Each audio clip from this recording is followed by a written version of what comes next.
Hi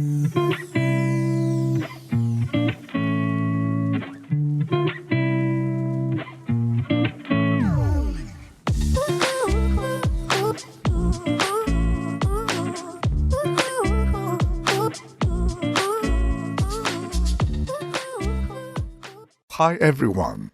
This is Enrique Guerra Medina from Art Then and Now.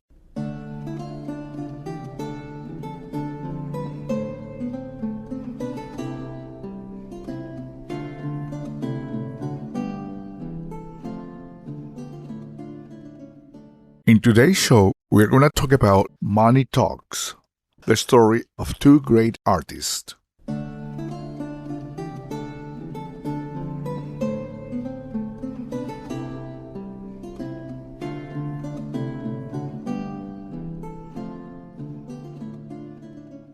Just a few days ago, I came across with a video about Michelangelo Buonarroti.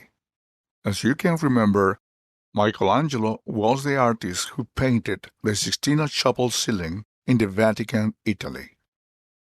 After watching that documentary, I realized that he had a very hard time during his adolescence and childhood.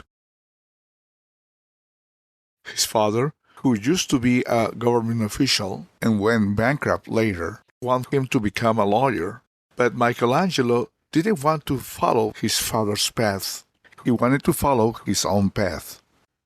By the time Michelangelo became an adolescent, he had decided to be an artist. He could draw wonderfully, but to his father's eyes, it was just a waste of time. One day, Michelangelo was making some drawings, and his father surprisingly entered into his bedroom. It was forbidden to him to make drawings, so his father destroyed the drawings and slapped them in his face. To his father's beliefs, artists were like servants, and he didn't want him to become a servant. He wanted him to become probably a government official like him. A successful man, the one who could make money and to leave poverty behind.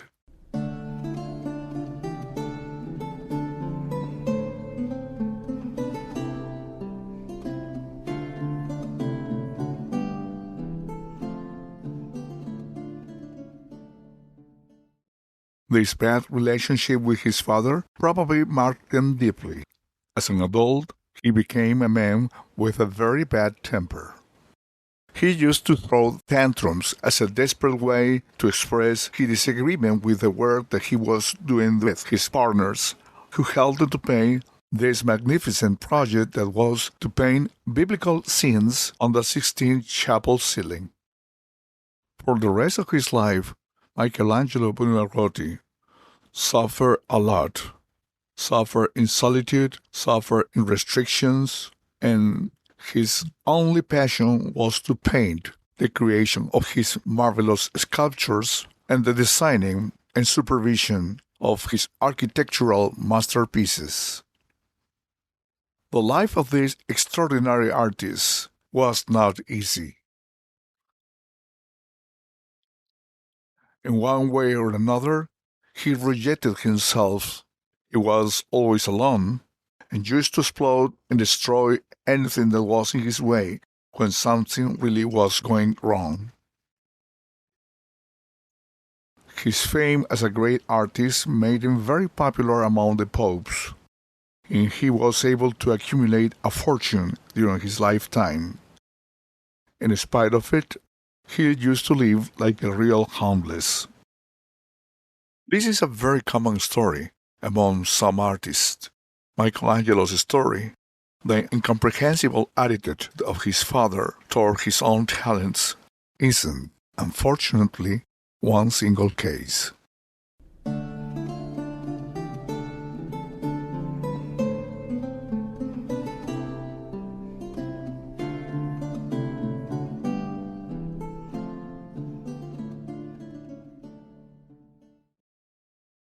Michelangelo's story drove me to Balzac's story. As you remember, Honoré de Balzac, the famous French writer, wrote several books that he grouped under the name human comedy.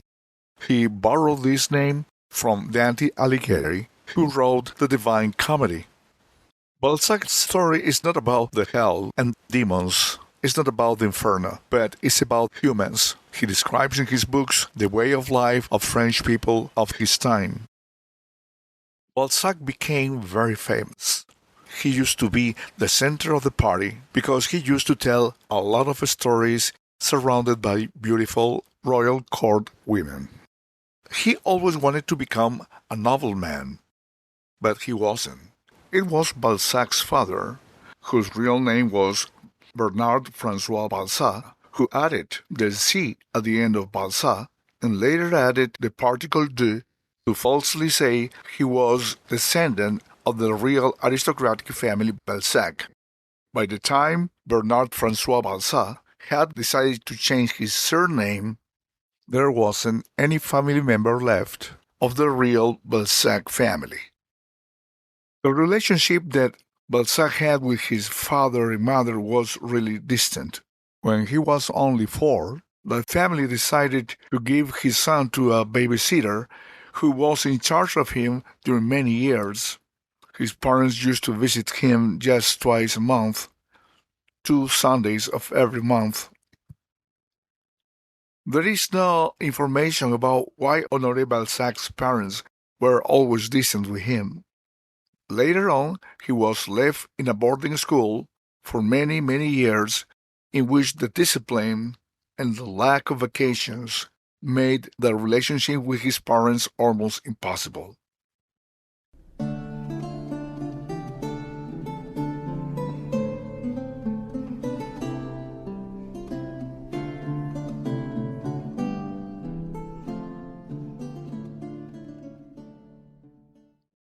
Alone, solitary, with an enormous need of her parents' love, Balzac grew up feeling that his life was not really important. But there was something that was important for him, and that was the need to become a writer. Balzac wanted to become a writer, and his parents knew about it. After staying in several boarding schools, he finally was enrolled at the Sorbonne University in Paris to study law. Once he became graduated, his father found him a job in a notary's office. His father considered that being a notary was a good profession because it was prestigious and a notary could make a lot of money and could have a decent lifestyle. But after a certain period, Balzac decided that that was not the kind of life that he wanted for him, and he just quit. It was in that moment that Balzac talked to his parents and he said that he had decided to become a writer.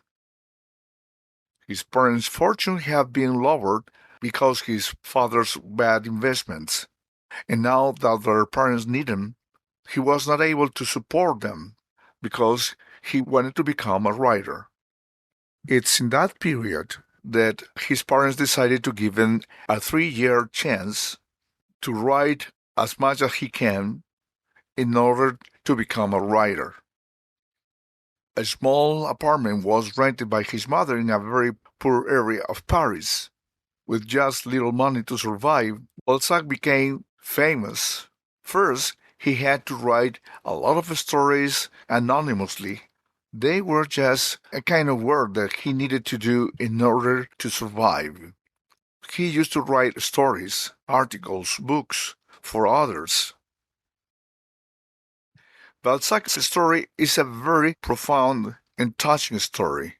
There is no information why he was stripped off from his parents' love, isolated, and treated like somebody who was not part of the family. Balzac died at the age of 51 after making a big literary production with more than 100 written books that were grouped with the name of human comedy. His ability to describe French society of his time in a very detailed way made them an extraordinary writer that will always be remembered.